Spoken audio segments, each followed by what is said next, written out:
కొడుకులు వాటర్లో చూడరు కదా అని వండుకోక్కర్ లేకుండా బాబు పెట్టిస్తున్నారు. అది సంతోషం.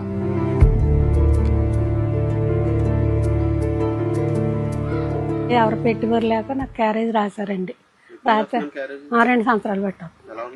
బాగున్నాయండి. ఊర్లో బుధవారం గుడ్డు చేప, ఆదివారం కోడి మాంసం.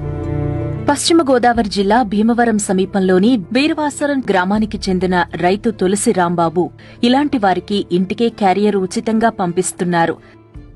వండుకుని ఒప్పుకోలేని వాళ్ళకి తప్ప పేదలు అని కానీ, లేకపోతే కులం చూడడం, వయసు చూడడం, ఆస్తి చూడడం, వండుకుని ఒప్పు లేకపోతే చుట్టుపక్కల 18 గ్రామాలకి పంపిస్తున్నాం మనం. స్టిల్ ఈరోజు 160 క్యారేజీల వరకు వెళ్తున్నాయి. నేను గత 6 సంవత్సరాల నుంచి ఇది 7వ సంవత్సరం మొదలుపెట్టి. ఒక కూర, సాంబారు, 2 కప్పుల రైస్, పచ్చడి, ఇది మెను. ఆదివారం చికెన్, బుధవారం చేప లేదా రొయ్యల పులుసు లేదంటే గుడ్డు ఉంటుంది. ఉదయం 9:30 కల్లా వంట పూర్తి చేసుకుని ఆటోలో తమ సిబ్బంది మధ్యాహ్నం 12:30 గంటల కల్లా క్యారేజీల పంపిణీ పూర్తి చేస్తారు అని రాంబాబు వివరించారు. మన వారానికి 2 రోజులు నాన్ వెజ్ పెడతాం, 5 రోజులు వెజిటేరియన్ పెడతాం. నాన్ వెజ్లో చేప కానీ, చికెన్ కానీ, ఎగ్ కానీ, మన చెరువుల్లో ఉన్న రొయ్యలు కానీ నాన్ వెజ్ పెడతాం. వెజిటేరియన్ వచ్చేటికి వారానికి 2 రోజులు పప్పు కూర ఉంటుంది, వారానికి 3 రోజులు కాయగూరలు ఉంటుంది.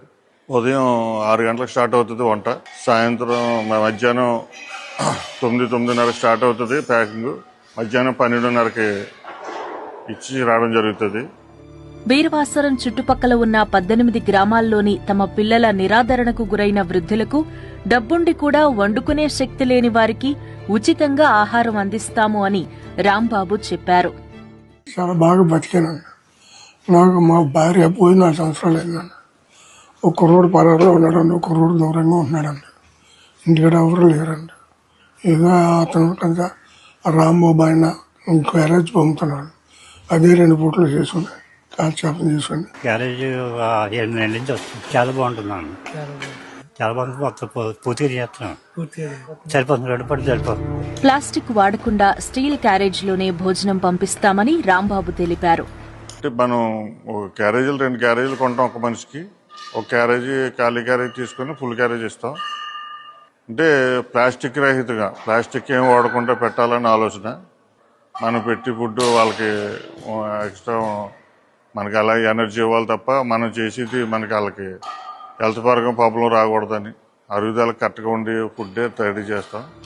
తన సొంత డబ్బులతోనే ఇలా చేస్తున్నాను అని ఆయన వివరించారు. మనకున్న దాంట్లో చేయాలన్న ఆలోచన మీద తప్ప మనకు డొనేషన్లు తీసుకుంటే ఇది బిజినెస్ అవుతుంది. డొనేషన్లు తీసుకుని చేస్తే నేను ఖర్చు పెట్టే దానికంటే డబుల్ వస్తుంది నాకు డొనేషన్లు తీసుకుంటే. అలా ఇస్తానని ఆఫర్లు పెట్టిన వాళ్ళు చాలామంది ఉన్నారు. కానీ ఇప్పుడు కూడా మనం డొనేషన్ జోలికి వెళ్ళలేదు, తీసుకోకుండా చేయాలనే ఆలోచనే. ఎక్స్ట్రా గ్రామాల్లో పెంచే ఆలోచన అయితే లేదు. ఇచ్చేదంటే చుట్టుపక్కల గ్రామాలకి నా చుట్టుపక్కల గ్రామాలకి నేను సర్వీస్ చేయగలను తప్ప ఉన్న దూరాల వరకు మనం చేయలేము. అది ఆ బాధ్యత కూడా మనం నెరవేర్చలేము. మనం అన్యాయం చేసిన వాళ్ళు అవుతాం. మనం చేయాలంటే మన స్తోమత కూడా సరిపోవాలి కాబట్టి మనం ఇంతవరకు చేయగలుగుతున్నాం. అమ్మా నాన్నలను సరిగ్గా చూడకపోతే రాంబాబు నుంచి క్యారియర్ వస్తుంది అని, అప్పుడు సమాజంలో తమకు చెడ్డ పేరొస్తుంది అనే భయంతో ఆయా గ్రామాల్లో చాలా మంది పిల్లలు తమ తల్లిదండ్రులను బాగా చూసుకుంటున్నారు అని రాంబాబు అంటున్నారు. జనరల్గా ఏంటంటే మనం పంపే ఏరియాలో తల్లిదండ్రులు చూడలేని ఎవడో ఉండటం.